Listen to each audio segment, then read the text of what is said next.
Friends, welcome to my channel. आज के video में मैं आप लोगों को कुछ पॉइंट्स बताऊंगी जो कि आप याद रखेंगे while filing your income tax return, तो आपकी रिटर्न इजीली प्रोसेस हो जाएगी और नोटिस आने के जो चांसेस हैं वो कम हो जाएंगे।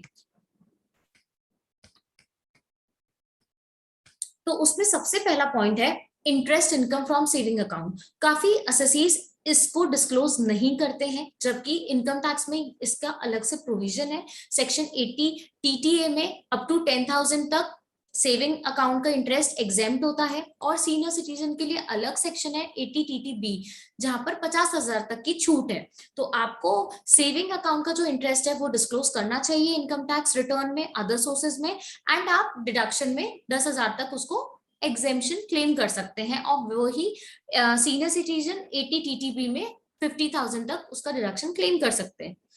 वैसे ही नेक्स्ट पॉइंट है फिक्स डिपॉजिट का। Interest income from fix deposit भी स्किप हो जाती है इनकम टैक्स में डिस्क्लोज करने से। जैसे कोई सैलरीड पर्सन है तो फॉर्म 16 से देखा और फटाफट रिटर्न फाइल कर दी, बट उनसे पूछना चाहिए कि अभी आपकी कोई फिक्स डिपॉजिट से इंटरेस्ट इनकम तो नहीं है। शायद 26 एएस में रिफ्लेक्ट नहीं करा होगा क्योंकि टीडीएस डिडक्ट ही नहीं हुआ हो, उतना अमाउंट नहीं हो, कम अमाउंट हो, बट डिस्क्लोजर रिक्वायर्ड होता है फिक्स डिपॉजिट के इंटरेस्ट इनकम से रिलेटेड भी। नेक्स्ट पॉइंट है गलत आईटीआर नहीं फाइल करें। मतलब कि आईटीआर 1 से 7 तक बताया गया है कि कौन सा आईटीआर किस इनकम से रिलेटेड है, तो आपको सही आईटीआर चुनना है और वो ही फाइल करना है। नेक्स्ट पॉइंट है ई वेरिफिकेशन का। काफी लोग रिटर्न अपलोड कर देते हैं कि बाद में ई वेरीफाई कर देंगे, और आपको पता होगा कि 120 दिन के अंदर अंदर जब आप रिटर्न अपलोड करते हैं तो 120 दिन के अंदर अंदर आपको ई वेरीफाई करना रहता है। अगर आप भूल गए तो आपकी जो रिटर्न है वो प्रोसेस नहीं होती है।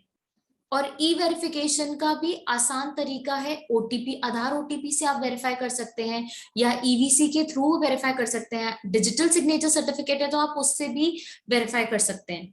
तो आप तुरंत में ई वेरीफाई करें, क्योंकि जब तक आप ई वेरिफिकेशन नहीं करते हैं रिटर्न का, तब तक आपकी रिटर्न प्रोसेस में नहीं जाती है। तो फटाफट ई वेरीफाई करेंगे तो रिटर्न फटाफट प्रोसेस होगी।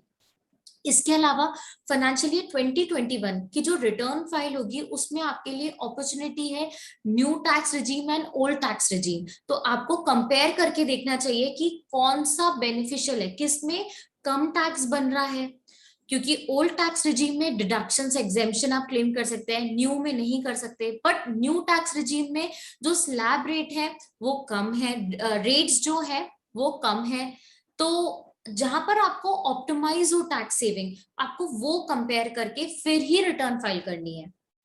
इसके इसके बाद अगर आपने इंटरेस्ट अर्न किया है, आपने नहीं, मतलब कि आपने आपके स्पाउस को, चाइल्ड को, या किसी पर्सन को मनी गिफ्ट किया है, मतलब आपके रिलेटिव में ही आपने मनी गिफ्ट किया है और उससे उनने इनकम कमाई है, तो यहाँ क्लबिंग प्रोविजन लगता है। ये भी काफी लोगों से स्किप हो जाता है डिस्क्लोजर।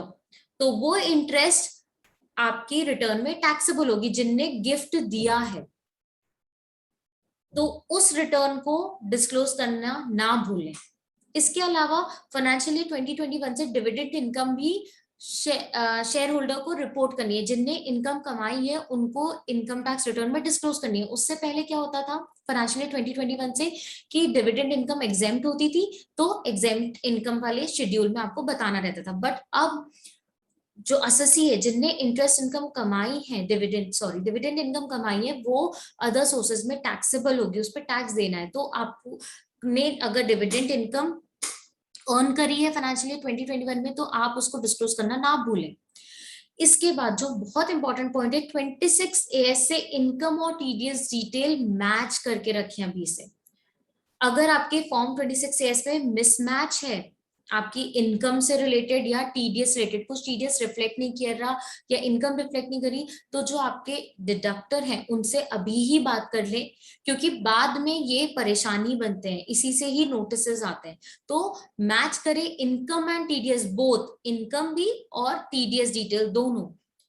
जनरली लोग फॉर्म 26S को टीडीएस डिटेल से ही रिलेटेड देखते हैं कि टीडीएस मैच हो रहा है, ठीक है, बट इनकम भी मैच करना जरूरी है, income and TDS details both.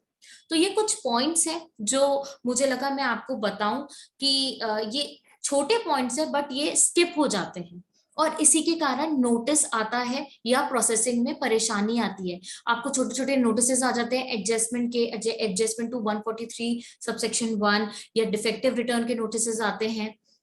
तो अगर आप इन सब का ध्यान रखेंगे तो आपकी रिटर्न स्मूथली प्रोसेस हो जाएगी। तो होप आपको ये वीडियो हेल्पफुल लगा होगा, तो प्लीज इसे लाइक करें, मेरे चैनल को सब्सक्राइब करें। Thank you.